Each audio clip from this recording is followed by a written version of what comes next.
I'm Scott Herron, pastor of youth and families at Trinity Church in Bozeman, Montana, and you're listening to RYM's The Local Youth Worker Podcast. 1, 2, 1, 2, 3.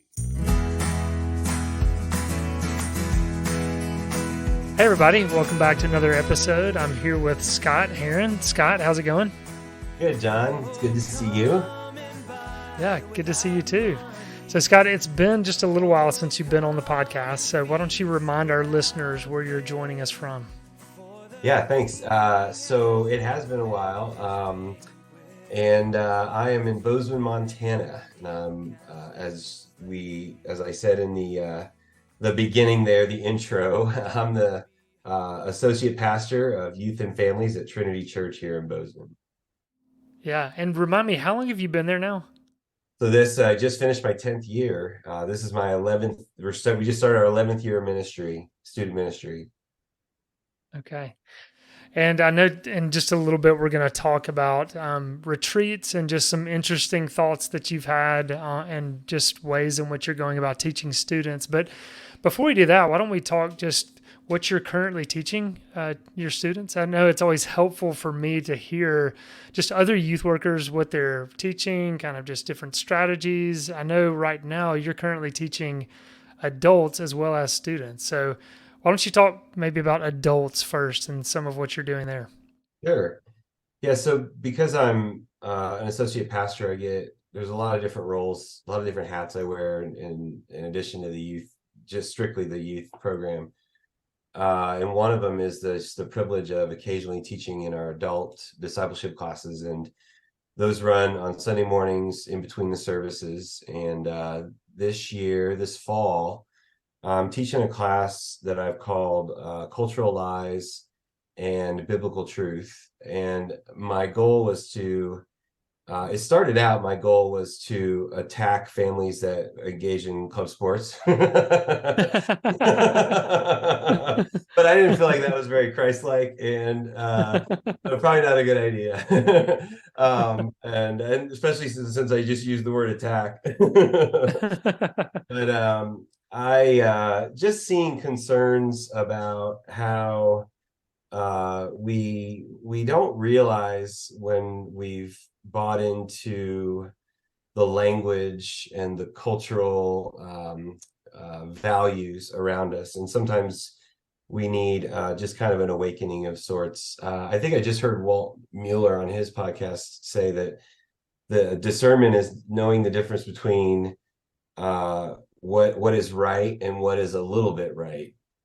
And I like that because that helps me understand what I'm doing. Is I'm trying to help our congregation see parents, and there's all ages are in that class, but just help them see, what are we buying into that just sounds a little bit right, but might be filled with lies. And so I started out with that kind of a goal, but I ended up reading Carl Trueman's, The Rise and Triumph of the Modern Self is a very thick book. And so I listened to it a bunch here and there. But then I ended up getting the shortened version, and I can't find it right now. Yeah, is it Strange New World? Is that it? Yeah, Strange New World. That's it. Yep. And then the 9 March journal from March of 2022 has some really great summaries in there. So we focused on expressive individualism. I've been focusing on expressive individualism in particular, expressive individualism in the church, and how we see that coming out in the last several years, maybe even decades. And I don't know, I mean, maybe putting you on the spot a little bit, just as you think about your specific context in Montana, anything that you feel like is unique to Montana, any ways in which you see that manifesting itself that you feel like is resonating with your parents? Yeah, let's see. So I think right now, culturally, the big difference here is the idea of independence and individualism. We're a pretty fragmented community right now because for decades, Bozeman has been a community where it was very close, agriculture a little bit of recreation, of course, the ski hills close by. But in the last, I'd say locals would probably say that probably in the last 20 years, it's really changed a lot. And we've been here 10 years, and we've even noticed it changed a lot. And the change has gone from a community where people really care about contributing to the community to one of a high level of consumerism for what the community brings. So I've heard it said that, and I don't know if this is true. I got to find out. I got to find the statistic somewhere. That 40% of Bozeman works for 60% of Bozeman. So, in other words, about 60% of our community are people who, they're not local business owners. They're not really contributing other than just like tax dollars or spending in the recreation area. So that's tough. So what that leads to is a church community where we have to really understand the importance of community, of church community, of church membership, of taking vows, of serving, of consistent church attendance, and all those things, because it's definitely not cultural to neither be a Christian or to attend church here in the Rocky Mountain Mm, West, in particular in Montana. So that's kind of our cultural the wind of the culture right now. And so this idea of expressive individualism, where you're living out, your inner self, your longings, your desires, you're expressing them outwardly, is a very difficult thing to push against when I see and I hear people say, well, the mountains are where I experience God, mm, or the ski hill is where I experience God, or hunting with my boys on a Sunday morning is just as meaningful as coming to church on Sunday. And what they really mean is it's more meaningful than mhm, coming to church on Sunday, right? mhm. So that's Yeah, kind of where we're at. So I don't know. I think it's been a blessing so far.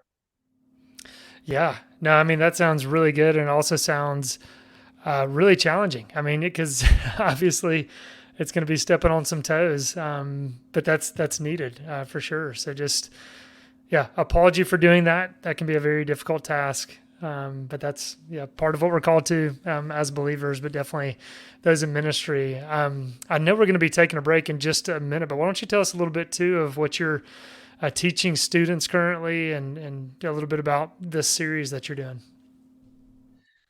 So it's always different each year. Some years I do like I work through a book of the Bible systematically or something, teach on that. And I've always felt this compelling pull to create a great talk each Wednesday, right? It's like it's on me, right? Everything Oh turns, yeah. and they just like the bottom line is like, I don't, they don't remember, right? So I mean, I believe the word of God is active and Yes. it's living, and it's gonna do what it does. It's gonna plant a seed and not come back void. But I was like, this year, I really want to think about a way to get them to be more engaged. And so our junior high group, I've taken a back seat.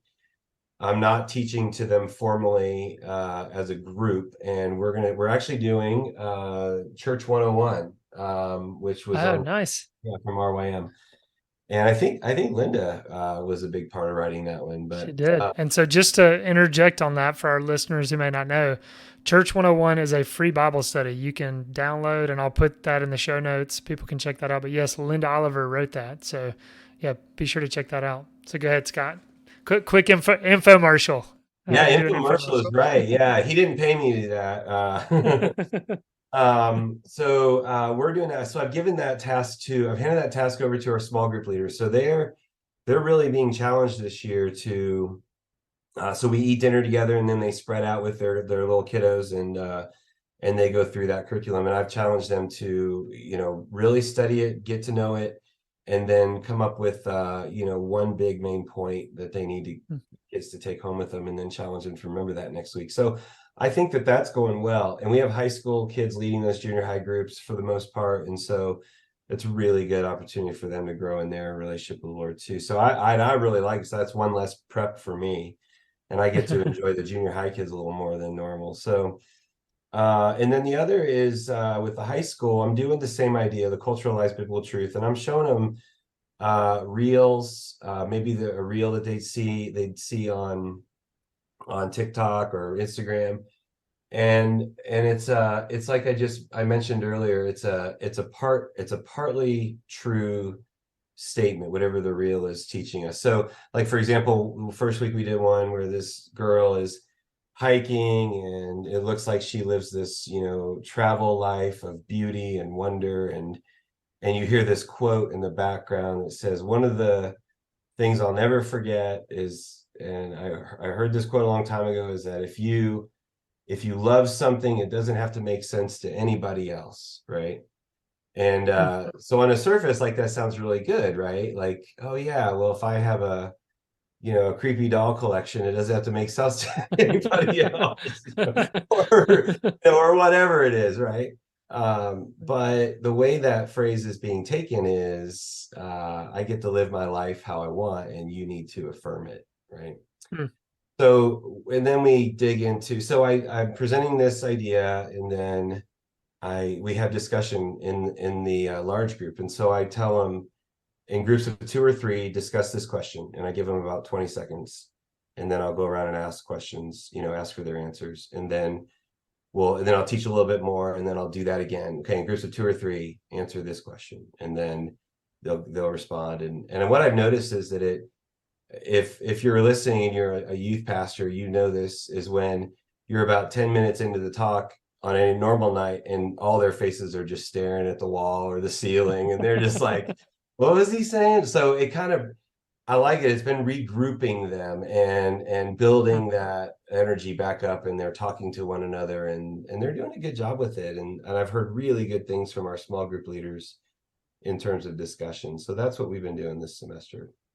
Mm. No, I like so much about that, but I mean, you're taking something that they interact with daily, and I mean, if we're going on stats, I mean, the amount of time on TikTok, Instagram, things like that, they're always on it, and so you're giving them this worldview. So hopefully, just reflexively, they're going to start thinking about all the things that they're consuming and starting to question that. And so anyway, that's such a great idea. And yeah, I love the kind of breaking up and getting in small groups. That's so good. We do a screen time challenge each Wednesday, and they get a $5 gift card or a candy bar, and whoever has the least screen time and whoever has the most improved screen time gets an award. Wow, that's a great idea. So just, I mean, I know you just explained it. Unpack that a little bit more. Like, how did you present this idea and all that? Um, so I don't really remember how the idea came about. It probably isn't original to us, but I just wanted to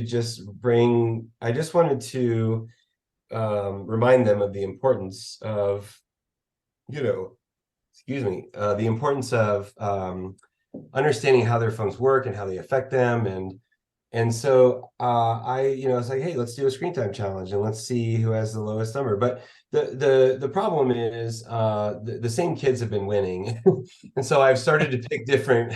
So what I've started to do is like group them into, like, well, they're already in kind of friend groups, and so I'll pick the group of junior girls now. Okay, all right, now Mhm. the homeschool kid, he's got 4 minutes this week a day on it. Yeah. But let's talk to those junior girls over here, like, and they're all looking at me like, ooh, I really don't want to. But one of the things that I noticed though is I got to be careful, because one of the girls pointed out, she said, and I really appreciate her saying this. She said, hey, I know what you're doing. I get it. It's important about the screen time, but maybe ask me like how I'm doing emotionally or how I'm feeling Mm. about the day, rather than worry about how much time I'm on my phone all the time. So there's a downside to it as well. And I was like really reminded that we can Mm. do that screen time challenge, but they're more than just the time that they spend on their phones, right? And so Mm. that was really eye-opening. That just happened last night. I've been thinking about it since then. Wow, that's so great that student came up and shared that with you. And I mean, that does just sincerely, I mean, should encourage you that the student feels comfortable enough with you to come forward and to share that. That's really encouraging. Yeah, and this student in particular had a lot. Had a lot of daily screen time. Well, well, that's great. And look, I mean, it's like I said, it's always interesting to hear what other youth workers are doing just in various contexts. And those who are tuning in, listening to this, take and use some of these ideas. It's just interesting to have this kind of community through a podcast like this. And so, Scott, I appreciate you sharing. And in light of that, too, we're going to talk about retreats in just a little bit and maybe some ideas that come from that. But for now, let's take a little break.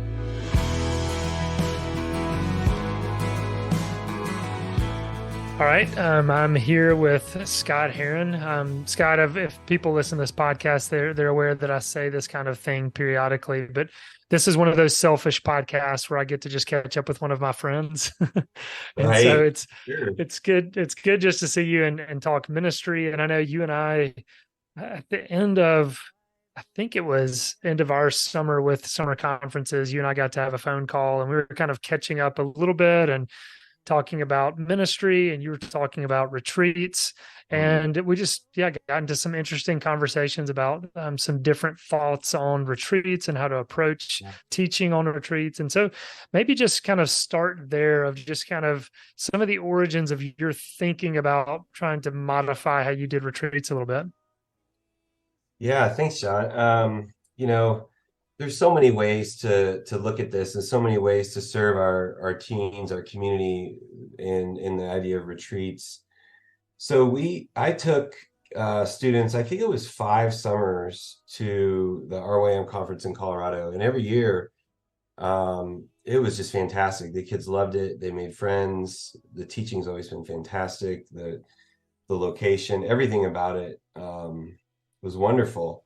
Uh, but one of the things that I noticed is when we come back from those retreats, is sometimes the kids would come back with a sense of entitlement Hmm. or just a rudeness toward their mom and dad when they get back home. And I've had parents say, "What gives? Like they've been in camp all week, right? You know." And Right. I've had the most pushback from students during trips back home from RYM. And one year, I even had to track a girl down who is 6:30 in the morning, and we're trying to get onto the buses to go back to Bozeman, and we're like, well, where is this girl? You know, where is she? She's off in the woods with this boy she met from, probably Kurt's church down there. Yeah, that's Yeah. right. Yeah. But anyway, yeah, so this summer I preached on Philippians 4. I've been preaching through Philippians when I get a chance to do that. And I touched on this because that passage is about joy, and I believe Paul is connecting joy with serving within the church, the community. And one of the things the theories that I have about going to a large conference, and this is it's not a criticism of RYM. I want everybody to understand. I love taking our kids there. But one of the things that happens, I think, is that while they're there, they get to experience a level of autonomy that they don't have at home.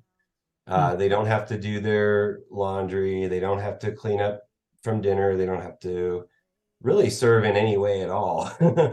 And I try hard to like keep them off their phones, but there's self-service up there and all those things. So they build this autonomy, and then they kind of come back, even though they're filled with good teaching and worship, music, and fellowship with other Christians. I often will struggle with attitudes on the way home, and I've had parents tell me that. And so one of the goals I had this year, and I know that youth ministry, it's not new for youth ministries to organize missions trips, right? Everybody wants to do a missions trip, and I did a missions trip one year, but I haven't done one since.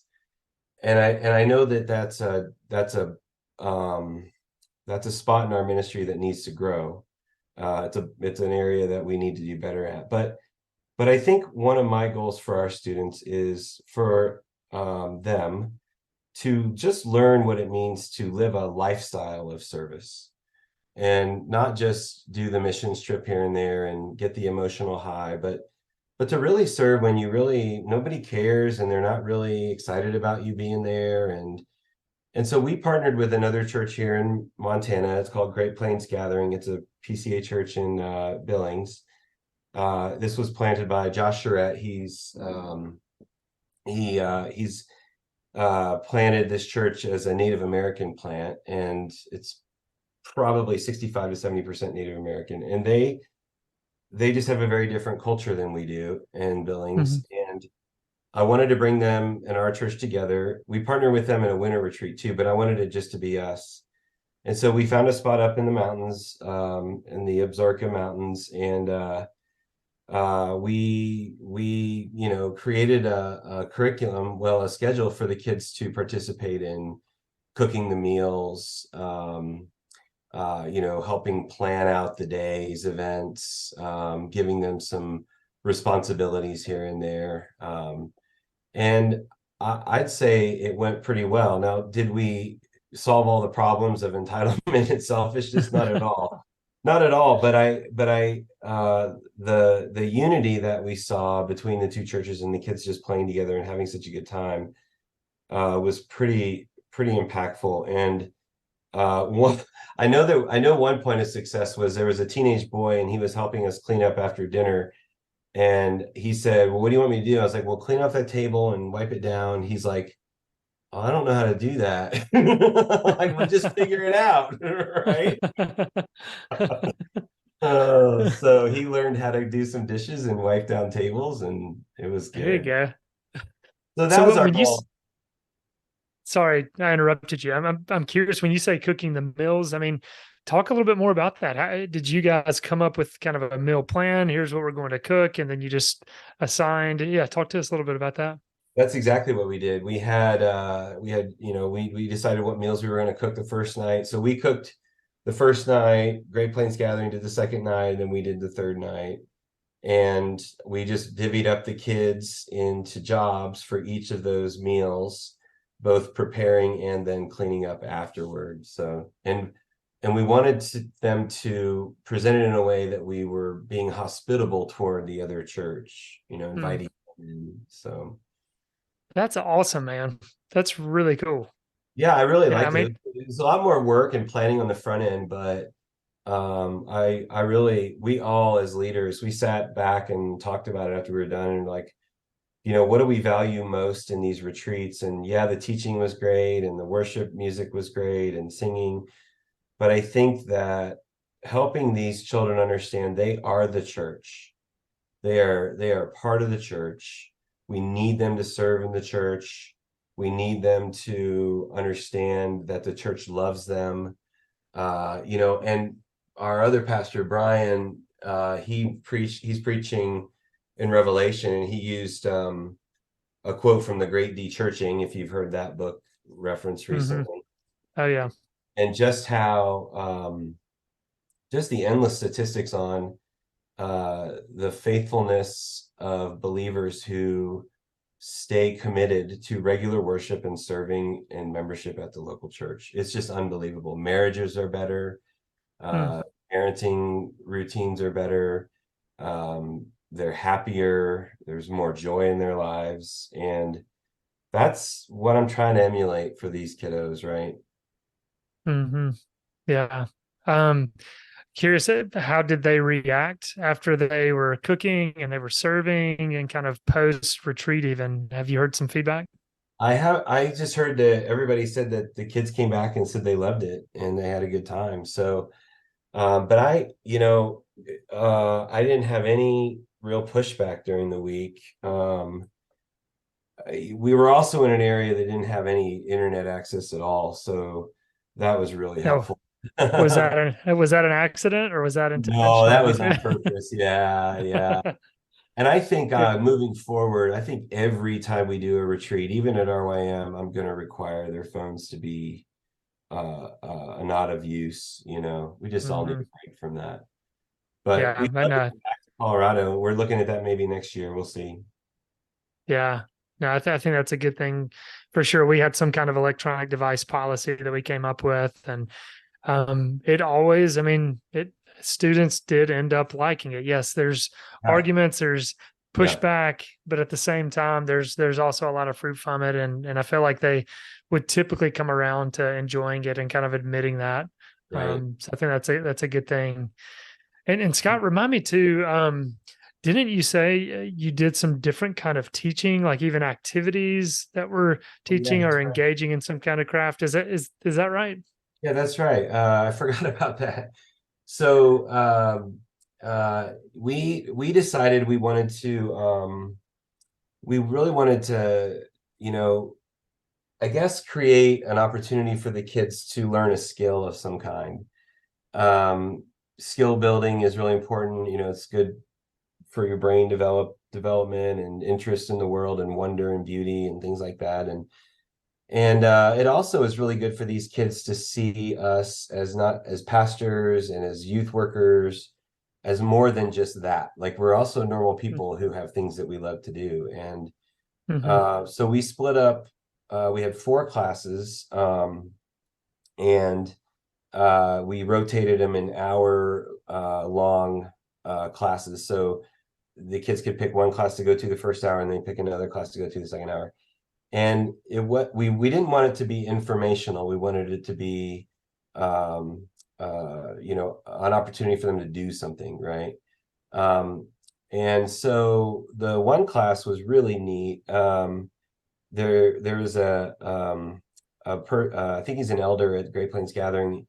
He he taught he's from the Crow Nation, Crow people, and he taught on Crow history. We were in Crow land, actually. We were in National Forest land, but it was once Crow part of the Crow Reservation where the Crow people lived. And so it was really cool. He got taught a little bit about the Crow history, but he also taught him how to make a fire, which was pretty neat. And then Pastor Josh, he's done self-defense for a long time, judo and other things. And so he taught a self-defense class for an hour. Maddie, who's our girls director, she taught the kids how to make flower crowns because there's just tons of beauty and wildflowers everywhere. And then I taught on fly fishing. So really had a great time. Just the kids had questions. They wanted to do it right. They wanted to listen. I don't know. I really enjoyed it. We all agreed that this is something we have to do every time. Mm-hmm. Yeah. Yeah, yeah, I thought that was fascinating when you first presented that idea to me of just some kind of activity like that. And like you said, I mean, it's kind of, I mean, it's teaching our students a little bit more about the humanity of all of us and us Right. as image bearers that we are created, from after the image of a creator. And so Right. we're going to create and do things. And anyway, I was fascinated by this idea to teach something, some kind of skill like this. And yeah, was just, I mean, curious about some of the origins of how you arrived to maybe change away from just kind of the normal way to do retreats, and then kind of you said moving forward you have to do it again. I'm just curious Yeah. kind of afterwards what you're thinking. Well, I think one of the reasons that I started to dream about this kind of situation was one was the serving piece, and to really have the emphasis on the church rather than the youth group, right? That just keep reminding these kids like this is Trinity Church and Great Plains Gathering Church together, right? This isn't just Trinity Student Ministries and their student ministries. And so just to continue to remind them like this is part of the church. The other is I have a um what's the word? I guess I can see down the road when these children are, 10 years down the road from now when they're 25, 26, 27, and and I don't want them to only think of the adults in their lives as standing in front of them giving them information. You know, Hmm. like we always, I just feel like we have this, especially in the Presbyterian Church, we have this really strong emphasis on theology, which is good, and teaching theology.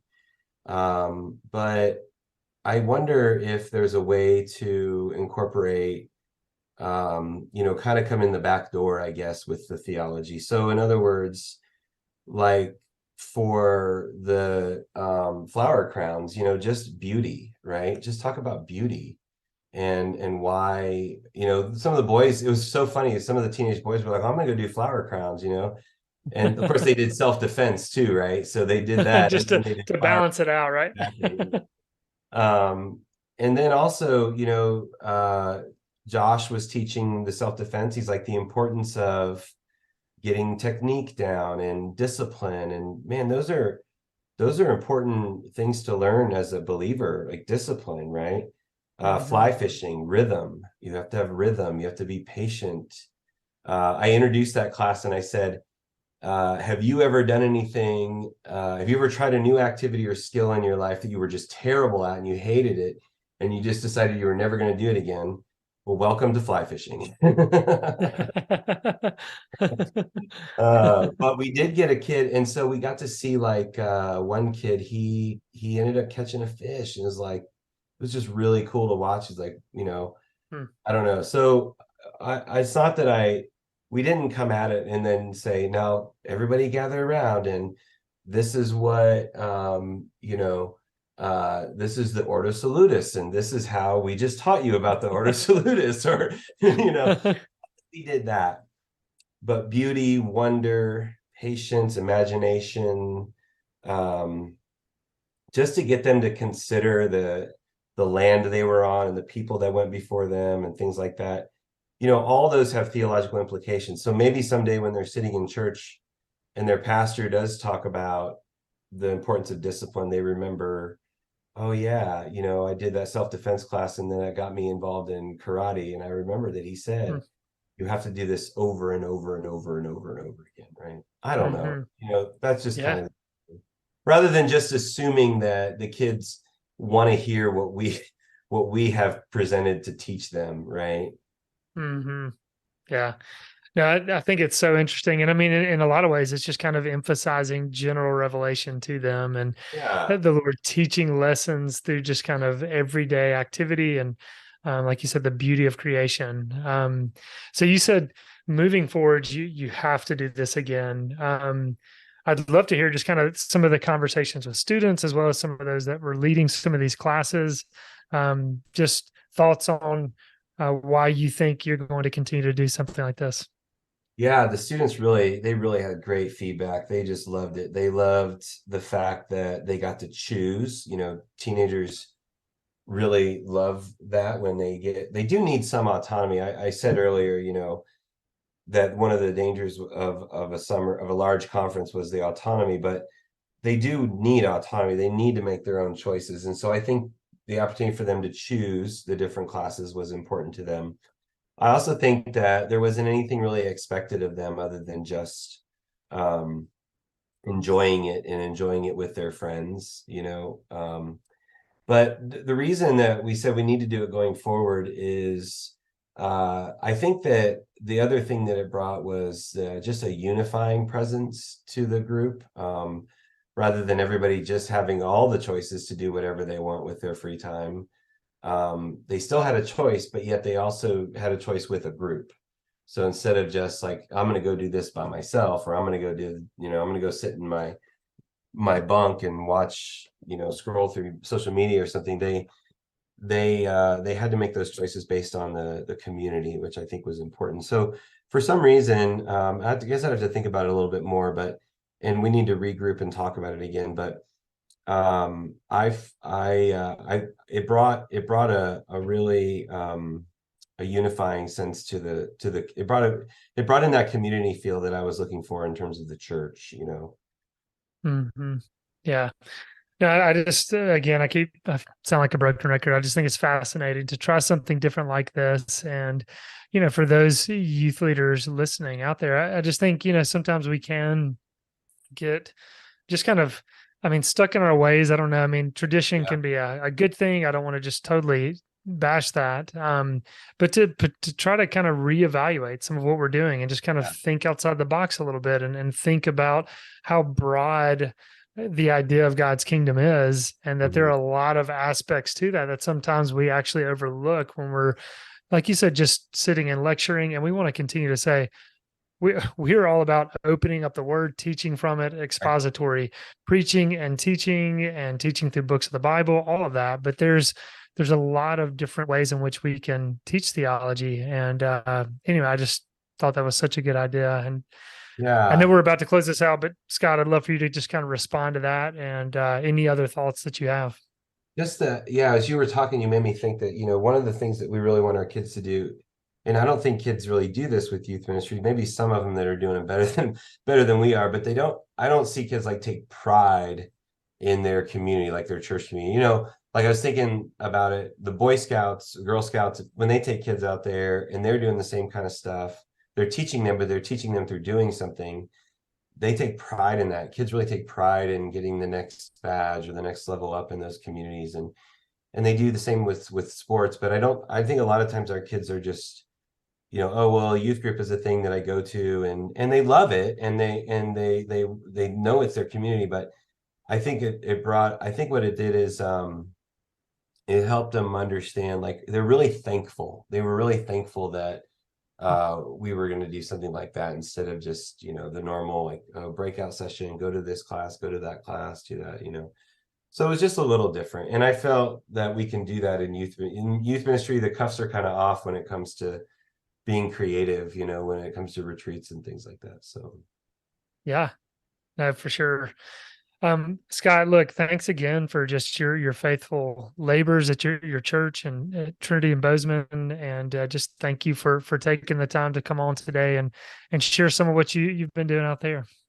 yeah, John, I want you to know, I want the listeners to know just how thankful I am for RYM. I love you guys. You have been really influential in my life in terms of my ministry life. I came to RYM YLT in 2000, probably 14. It's like my first year doing youth ministry at Trinity, and I just loved it. It was just such a wonderfully refreshing time. Walt was keynote speaker, and Mm, met Michael there. I think Michael was there at the time. I think mhm. Joey was there, but anyway, that and just like the summer camps and just what you all are doing is so important. And I promote your resources all the time to my parents because I just believe in them, and I think that Mm. you're doing a great thing. So thank I you. appreciate that encouragement and appreciate you again taking the time to come on. Yeah, thanks, John. So good to see you. Oh, coming by without money.